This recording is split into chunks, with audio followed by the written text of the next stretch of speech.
यूनुस साहब, आप भी कुछ ऐड करना चाह रहे थे? मैं रिक्वेस्ट करूंगी मुख्तसर रखिएगा ताकि अगले टॉपिक पे जा सकें। मैं मुख्तसर रखता हूं। मैं तो इसके कोई लंबी चौड़ी तमहीद नहीं बांधना चाहता। इतनी बात जरूर कहूंगा कि कानून साजी का मकसद सिर्फ यह है कि जो मुखालफ साफी समझ लें या मुखालफ सियासी जमातों के कारकुन हैं, सिर्फ उन्हें सबक सिखाना मकसद है। कि ये चाहते हैं कि साफियों को ऐसा सबक सिखाया जाए कि जो भी यानी कि पार्टी की आप देख लेना हुकूमत के हक में जो बात नहीं कर रहा उन साफियों, अब हमारे एक दिन पहले लाहौर में कोई दर्जन के करीब साफियों के खिलाफ मुकदमा दर्ज किया गया साइबर क्राइम में। ठीक है। और साइबर क्राइम में मुकदमा क्या दर्ज किया गया है? अब वो सारे कह रहे हैं जी जो साइबर क्राइम के डीआईजी हैं वो कहते हैं जी मेरे इल्म में नहीं है, एडिशनल डायरेक्टर कहते हैं मेरे इल्म में नहीं है। ठीक है। तो कौन यानी कि इसका कहेगा कि ये किसकी जुडिशरी में आया है, कौन इसका जिम्मेदार है?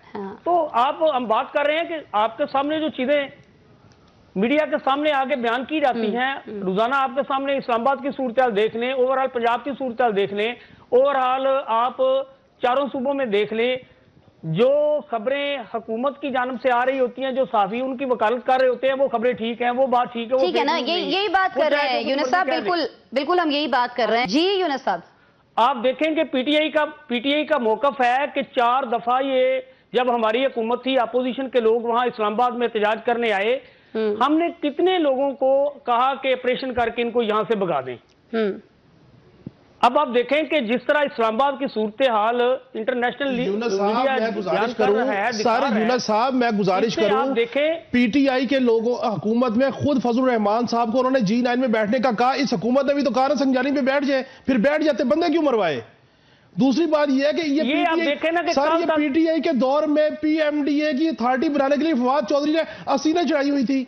उस वक्त कौन कानून साजी कर रहा था? और अगर उस वक्त कानून साजी हो जाती तो आज मैं देखता कि ये पीटीआई के यूट्यूबर कैसे बोलते हैं। उस वक्त भी हमने बैठ के मुखालफत की कि भाई ये पीएमडीए की अथॉरिटी मत बनाए। फवाद चौधरी साहब कहते हैं मैंने हर सूरत बना के आपकी बात से इत्तेफाक करते हैं। हम कहते हैं कि कल को पीटीआई की हुकूमत अगर आएगी तो वो भी अपने सियासी मुखालफिन के खिलाफ यही अरबा इस्तेमाल। ठीक हो गया ना यूनुस साहब, मुझे इस सारे टॉपिक पे बात करनी है। सवाल आपसे वही है, क्यों पीटीआई के अंदर इतने तजादात दिखाई देते हैं? क्यों ये नहीं सोचा जाता कि सब आपस में मिलके बैठे, बानी को कैसे बाहर लेके आना है? मुझे तो ऐसा लगता है कि बहुत सारे लोग पार्टी में चाहते ही नहीं है कि बानी जो है वो बाहर आए। और दूसरा ये बात होती है हुकूमत की जानिब से यूनुस साहब बार बार कि ये पीटीआई जो है ये तो इंतशारी टोला है, ये तो सियासी जमात है ही नहीं। आप देखें ना, आज फैसल करीम कुंडी जो है वो सारी पार्टीज को लेके बैठते हैं, 16 पार्टीज वहां पर आती हैं, पीटीआई नहीं आती जिसकी सूबे में हुकूमत है। बिल्कुल, यहाँ तक तो मैं आपकी बात से इत्तेफाक करता हूँ कि जो उनके मरकजी रहनुमा समझ लें, सियासी रहनुमा समझ लें, उनमें इख्तलाफात की खबरें तो जो सामने आ रही हैं वो काफ़ी हद तक दुरुस्त हैं। क्योंकि बानी पीटीआई से जब उमर अयूब की मुलाकात होती है वो बाहर आके कुछ और मौक़िफ़ अख्तियार करते हैं। जब उनकी अपनी बहन हलीमा खान की मुलाकात होती है तो वो कहते हैं कि जी असल बात तो मुझे बताई नहीं गई। अब हर जो सियासी रहनुमा है, अली अमीन गंडापुर का कुछ कहना और है, बैरिस्टर सैफ का कहना कुछ और है, इसी तरह जो बुशरा है बीबी उसका कहना कुछ और है। कल तक हुकूमत जो कह रही थी कि बुशरा पार्टी को टेक ओवर करना चाहती है, अब वही कह रही है वो जी भाग गई है छोड़ के। अब हुकूमत क्यों नहीं बात कर रही जी वो पार्टी को टेक ओवर करना चाहती है? अब देखेंगे, अब बिल्कुल ही ये सारे खामोश हो गए हैं। और इसके साथ ही अचानक से फैसल वाडा दरमियान से जो कुछ आजकल बातें कर रहे हैं वो बातें बड़ी तवज्जो तलब हैं। वो जहां पीटीआई को निशाना बनाया जा रहा है, आपके सामने वो मौजूदा हुकूमत को भी निशाना बना रहे हैं। और ना फैसल वाडा साहब की बातें कब गौर तलब नहीं थी?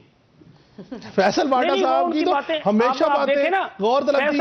बानी तहरीक इंसाफ के हमले से लेके आज तक उनकी सारी बातें गौर तलब है। हाँ, लेकिन उन पे गौर बानी नहीं की है। साहब देखें वो अचानक से अचानक से मैडम वो आजकल आप देखें नहीं वो आज इमरान खान के हक में बयानबाजी करना शुरू हो गए हैं। वो तो जब से बानी पीटीआई तो कोई मुलाकात फिर उनकी हो सकती है दिन के उजाले में? सर यूनुस साहब वो कहते हैं रात के अंधेरे में ना बुलाएं मुझे। जी बिल्कुल यूनुस साहब, ये भी तो हो सकता है जो बानी ने कहा मैंने एक फाइनल कार्ड छुपा के रखा हुआ है, वो फाइनल कार्ड फैसल वाडा ही हो।